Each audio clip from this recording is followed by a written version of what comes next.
I came because I believe in human rights. I stand up for human rights internationally. I'm a member of Amnesty International. I am a member of the Global and Cartoon Writing Project, and I believe that this happening in our own backyard is disgraceful. People should no longer be ignorant, especially when it's going on right in their own backyard. It's bad enough that it's happening in other places, and now it's happening here. We're not safe anywhere anymore, and that makes me very scared. I agree. So you were in Toronto for the G20. That I was. I was there Friday, Saturday, and Sunday. All right, and can you explain to us exactly what it was like? Well, my role during the G20, I was a street medic volunteer. I was providing first aid treatment to any and all injured protesters that needed it. And it was peaceful, it was lovely. It went very well until about 2 o'clock on Saturday when police basically tried to disperse the crowd through violent methods. That obviously led to some reaction. It led to fires in the street, it led to violence in the street, it led to bloodshed in the street. It turned into the Toronto I've never seen, the Toronto I never thought I'd see, and the Toronto I never wanted to see. A lot of people explained it as a war zone down there. Best described, I've heard it, definitely, definitely. Demonstrating in a nice peaceful rally outside of the Novotel Hotel on the Esplanade. We were boxed in by police, about 150 of us, versus about at least 300, 400 police, and that's just what I saw.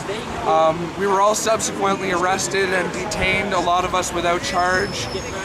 The ensuing 22 hours that I spent in police custody was amongst the most atrocious I've ever seen or heard of in my life. There was no food provided to me, there was no water provided to me, there was no phone call provided to me, and there was no washroom provided to me. I was not told what I was charged with, and I was not told when I'd be released or if I'd be released. There were threats against our well-being for asking for a blanket, threats against our bodies for asking for a sandwich. Wow. Yeah. So it really does sound like a concentration camp. That's, yep, Toronto Bay. That's what I keep hearing, and that's the best way to describe it. Oh my goodness. And so you said you were held for 22 hours. 22 hours. And you took it on Saturday? Yeah, it was Saturday at about 8 o'clock.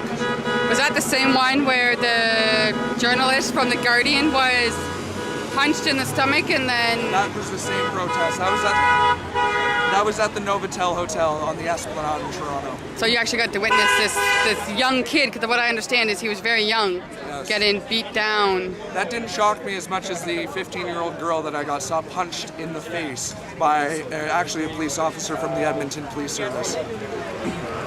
Nice. Yes. Well, thank you for telling us your story. Thank you for listening to my story. All right, thanks.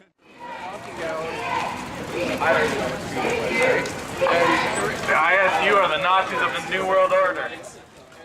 One thing I learned from my experience in Toronto is that you can't petition or leave it up to any representative to have your rights.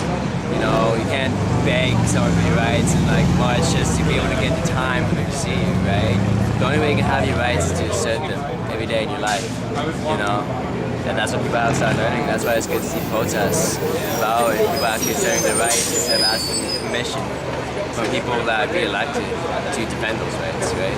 So, well, good on you for going, even after being arrested for putting up posters of all things. I worked so hard to go there, right?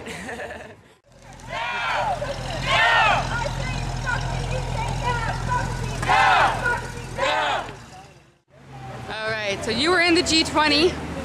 Yeah, so I went down with a group of labor union and community group members from here in London. We went down together to take part in the People First March. Okay, so the really big march.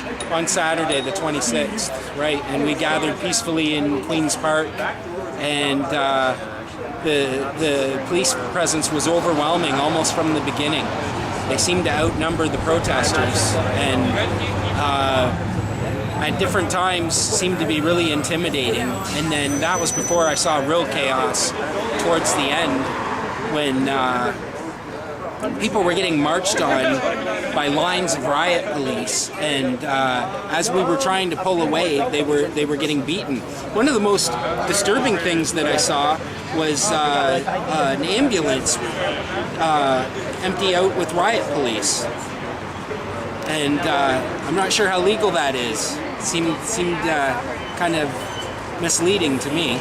kind of deceiving the public on that I'm one. not sure why they would feel the need to put them in ambulance, but yeah, just an overall heavy-handedness seemed right from the beginning, trying to intimidate everybody. And that was before we heard about the snatch squads and the provocateurs and all the other things that have been going on, the midnight raids and detaining people en masse. I mean, just in the rally, the people who were there distinctly for the peaceful rally, it was really a disturbing situation just from that. Helicopters flying overhead. They would walk by and hit their shields trying to intimidate everybody in lines. And police on horses and showing off those sound cannons. I didn't see them use any, but they were using them. Really? Once there was tear gas in the air, I mean, everybody gets kind of panicked from there as well. So I heard that a lot of people at Queen's Park were sitting in the grass, and there's video to show how they just walked up and pepper sprayed them. yeah. Like, Yeah, like I say, as we were leaving, it seemed that they were sort of converging on Queen's Park. The police, there was lines of riot police on every street that we were going on, and the couple of people with me, we just squeezed through that and barely made it onto the bus. And as we were looking back out the back of the bus and pulling away because people were anxious to get the hell out of there, we saw the police just march right into the crowd. right. And just batons going and yeah, it was really insanity. Really Wow. emotional and intense. And Queen's Park was a free speech zone, which So is they say, I terrifying. hear them denying it, but the word from everybody I heard was that it was. That Well, that was the designated after they took it from the other park, right? They moved it to Queen's Park. Yeah. It was a complete disgrace, anyways, what happened down there. Now, I don't know what they could possibly allege that would justify all of that. Well, thank you for taking the time to talk to us. Thank you for going there. Yeah, no problem. All right, thanks. Thank you. So you came out to the police brutality rally in London, and can you give us a reason why you came out? Like, what are you speaking out Because against? threats of sexual violence are the lowest thing anybody can do against another human being, and it's not right, no matter the circumstance. Fair enough. Shame. Absolute shame. Your brothers are rapists. Shame. I just came here because I'm straight up just pissed off at what the government did, like beating innocent protesters, detaining people for more than 24 hours without charge. Like, it's not right. What do we do? Stand up like that! Civil remedy and attack! What do we do? Stand up like that! Was pretty bad. I believe that either Black Bloc was either police provocateurs or even if they were just anarchists, they basically 20,000 cops watched them destroy the city over 24 blocks. There was only 50 people, maybe 75, 100, and they basically let them do whatever they want. They came to us, the peaceful protesters, using it as an excuse to arrest us all violently and abduct us. I just can't believe like that could have happened right here in Canada. The blockade is a tactic, it's not a group, and for all we know the Black Bloc could just be a police tactic to get shit started so that they could move in and do what they want to do to shut us up. I agree. And you know what? The same group apparently exists all over the world. Yeah, it's like, Yeah, it's that's- like Taliban, right? You're a terrorist. Exactly. The Black Bloc is just a stupid media buzzword. It doesn't mean anything more than terrorist. Yeah, exactly. That's all it is. The Black Bloc are the Al Qaeda Yeah. of Canada, right? Yeah. Exactly. He was just in the wrong place at the wrong time. There's a lot of people in the wrong place at the wrong time. Like the police. Yeah. Agreed. Only the beginning of our statement to the police and to the government.